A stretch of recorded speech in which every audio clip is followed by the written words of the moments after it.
Once, there was a princess born to peace and gold, a girl named Annalore, whose voice soothed storms and whose presence calmed the court. Raised behind rose-stone walls, she was promised to a distant prince from a realm cloaked in eternal spring. The match was one of diplomacy, not desire.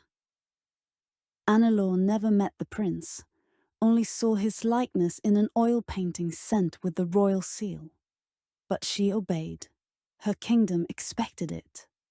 She travelled with one servant, a girl named Maren, pulled from the castle kitchens for her loyalty, though Annalore knew her only in passing. They had grown up within the same palace walls, but in opposite worlds. Maren had scrubbed floors with frostbitten fingers, while Annalore embroidered silks in sun-drenched parlours. Maren had eaten crusts by the fire, while Annalore dined on rose-glazed pastries. There were moments, brief ones, where their paths crossed, though Maren remembered each one like a bruise. She had been assigned to serve Annalore since childhood, a role passed down like a sentence. She had buttoned the princess's gowns with trembling fingers, polished her shoes until her knuckles split, and stood silently nearby as Annalore played harp in the sun. But Annalore never thanked her, never looked her in the eye. Not out of cruelty, but because no one had ever taught her to see a servant as more than heir. Maren remembered slipping in the hall with a tray of bread, and Annalore walking by without pause. She remembered burning her hand fetching the princess's tea, tears slipping down her cheeks while Annalore laughed in the garden beyond the window. She remembered the aching winters, sleeping in linen closets while Annalore was wrapped in furs. And most of all, she remembered how invisible she felt, like a ghost trained to pour wine and disappear. Annalore never noticed. Not the hunger in Maren's eyes, not the silence that lingered after her orders.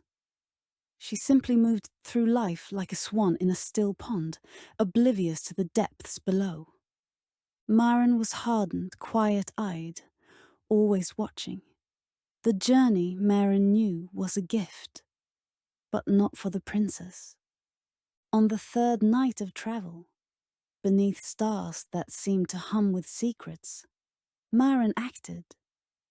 "You don't know what it means to suffer," she told Annalore, holding a dagger trimmed in bone. "You've never been hungry, never been hated. You were born into silk. I was born into dirt, and now the world will trade us." The princess, terrified but bound by kindness, obeyed. They exchanged gowns beneath the moon. Maren took the charm from the queen, a strip of embroidered silk meant to prove Annalore's identity, and braided it into her hair. Annalore, swearing never to reveal the truth under threat of death, was stripped of her name and left with only her horse, Falada, and silence. When they reached the kingdom of Spring Hollow, Maren stood tall in silks that shimmered like frost on water.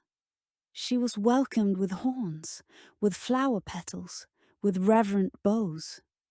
The prince, Eric, was quiet but courteous, his skin cold even in the warm air. Maren thought it strange, but brushed it off. She had bigger dreams. Annalore, renamed and ignored, was cast among the servants, a Goose Girl now. She kept her head down and her heart quieter. Only Falada knew the truth, but he was taken from her, slaughtered and strung up in the archway where she passed each dawn. Still, she whispered to his head every morning, "Falada, Falada, hang there near and tell me if my truth is clear." And the wind whispered back, clear as bone, clear as breath. The wedding was grand. Maren wore a gown stitched with pearls and petals that opened as she walked. Musicians played until dawn, guests from 5 kingdoms bowed before her. The crown felt heavy, not from gold, but from triumph. This was hers, this life. She had starved and suffered. Now she dined on roasted swan and honeyed almonds. She slept in a bed stuffed with down and rose-scented dreams. She laughed and twirled, whispering, "I was made for this," to the mirror. She made sure Annalore saw every moment. She strolled the gardens in silken slippers, laughing too loudly. She visited the goose fields draped in jewels. "Careful not to step in the filth, cousin," she cooed. "Though I suppose you're used to it now." Annalore said nothing. She only watched, eyes soft, lips closed. The geese huddled close to her, as if they knew something. Marin was beloved. The people adored their new princess. She conceived within the first moon cycle, and the kingdom celebrated with garlands and glass bells. She cradled her belly with pride. She imagined her future, queen, mother, legend. But things began to shift. The servants who once fawned over her now watched her with odd stillness. Their eyes glazed like old porcelain. When they smiled, it was wrong. Too wide, too still. The food was always too hot, scalding her tongue. Her bed too cold, as if the warmth refused to settle near her. Eric began to linger more. His touches were frequent, but wrong, precise, clinical, as though he were measuring something beneath her skin. His lips, once cool, now numbed her entirely, leaving her disoriented. The more she carried the child, the more foreign her body felt, as if it no longer belonged to her, but to them. She began to hear things. Whispers in the walls, scratching under the floorboards, moans drifting up from the garden fountains, always at dusk. She dreamed of women, dozens of them, clawing at glass, their mouths open, but their screams swallowed by some unseen tide. And always that light, golden, soft, peeling flesh like the skin of overripe fruit. Some mornings she found herself standing in the nursery without knowing how she got there. Sometimes she woke with golden dust beneath her fingernails. She begged the nurses for answers, but they only smiled and tightened her robes. One night they came. They entered in silence, the servants in white gloves and veils. They blindfolded her with velvet, and she laughed nervously, thinking it some strange, elaborate blessing, a rite of royal motherhood. Eric took her hand. "It's tradition," he whispered, "a blessing for the child." They led her down twisting corridors where the air tasted like metal and honeysuckle. The walls were too close. The scent of something ancient pulsed behind them. When the blindfold came off, she stood in a vast glimmering chamber. The walls dripped with crystal veins.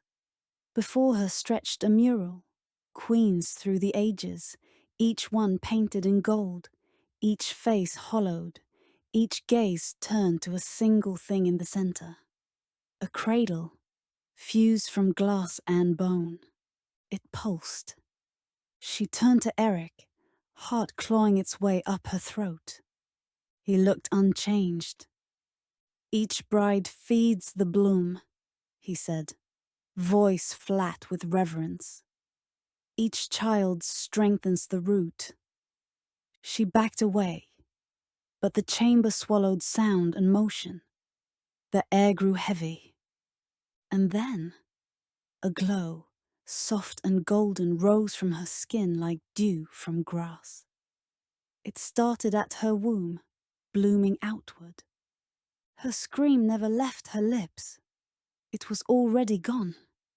In the fields above the palace, Annalore tended her geese. She had grown used to the earth. the way it shifted beneath her feet like something alive. She had learned to whistle in a way the birds liked, soft and low. She no longer flinched when her hands grew raw from cold or when her dress tore on thorns. That pain at least was honest. The castle in the distance gleamed brighter now. Golden light spilled from its towers, steady and unnatural. A light that did not flicker or bend like fire, but pulsed, slow and even like breath, drawn from something too large to see. At times, it felt as though the sky itself was lit from inside the stone. She heard the rumors, carried in baskets with eggs and wool. The princess, their princess, had grown more beautiful, but distant. People said she never left her chambers now, that her voice had become music, soft and golden, like lullabies heard in dreams. That the crown no longer fit quite right. The villagers no longer spoke her name. They only left things at the gates. Bowls of milk, locks of hair, dried rose petals. Offerings, they called them. Or perhaps bribes. Children were warned to speak softly near the palace. Babies were hushed before they could cry. Annalore watched. Some nights the light flickered. Just once. Like a heartbeat stuttering in the dark. On those nights the geese grew restless, circling her legs, their soft honks low and uncertain. She would rise from her straw bed and walk to the ridge, lantern held low, its flame struggling against the golden glare that bled across the hills. She would stand and watch the tower pulse. Always the tower. As though it were not a building at all, but a living thing, fed and full, dreaming in its golden sleep. And she would wonder. Not about escape. That desire had left her long ago. But about how strange it was to feel pity for the one who took everything. How hollow victory must feel when the crown fastens around your bones. How lonely it must be to glow for others, day and night, until there's nothing left of yourself but light. That life had been meant for her. Once, she had mourned its loss. Now, she only watched, eyes steady, a chill wind threading through her braids. She knelt, ran a hand through the feathers of the nearest goose. Their warmth was real, grounded. She smiled, soft, distant, and kept her eyes on the glowing tower. It pulsed again, and Annalore turned back to her flock. The light could keep its throne. She had her freedom, and her name. And the truth, at least, had not been devoured. Thank you for joining us in the world of Twilight Fables. If you enjoyed this tale and want to hear more stories like this, please subscribe and hit the notification bell for more.